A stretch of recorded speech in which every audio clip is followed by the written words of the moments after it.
Todos, pessoal, eu estou aqui falando de Teresina. Eu estou aqui com o meu Cronos.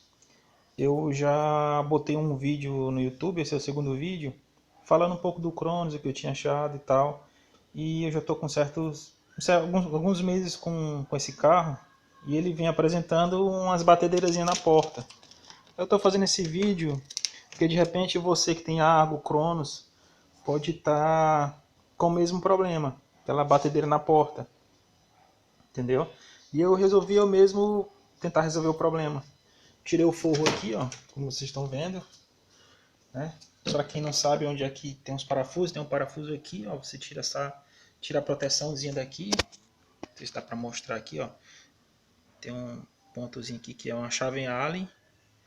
Aí tem outro aqui também, outro parafuso. Aí você tira essa capazinha daqui do puxador da porta. Tem dois parafusos, um aqui e outro aqui mais embaixo.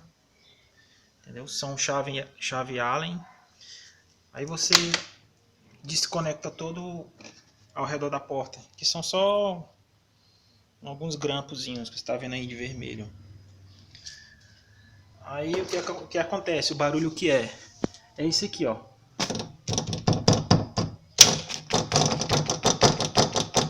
Quando o vidro está abaixado, ele tem esse barulho.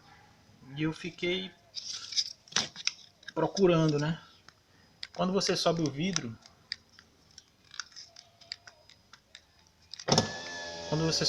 sobe o vidro, ele não bate. Mas quando baixa, aí ele começa a passar folga. Eu abri aqui para ver o que tinha aqui embaixo. Eu procurei rasgar o mínimo possível. É quase impossível não rasgar. Mas eu vi que o problema é bem aqui assim, ó. É esse parafuso aqui, ó. Tava folgado. Tava folgado. Tem um parafuso aqui. Eu não sei se vai dar para pegar.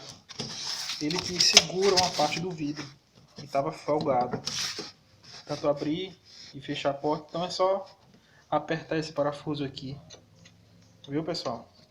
Fica aí um vídeo rápido para você que talvez esteja com esse mesmo problema. Tá ok? Dá uma curtida aí, se inscreve no canal. Valeu!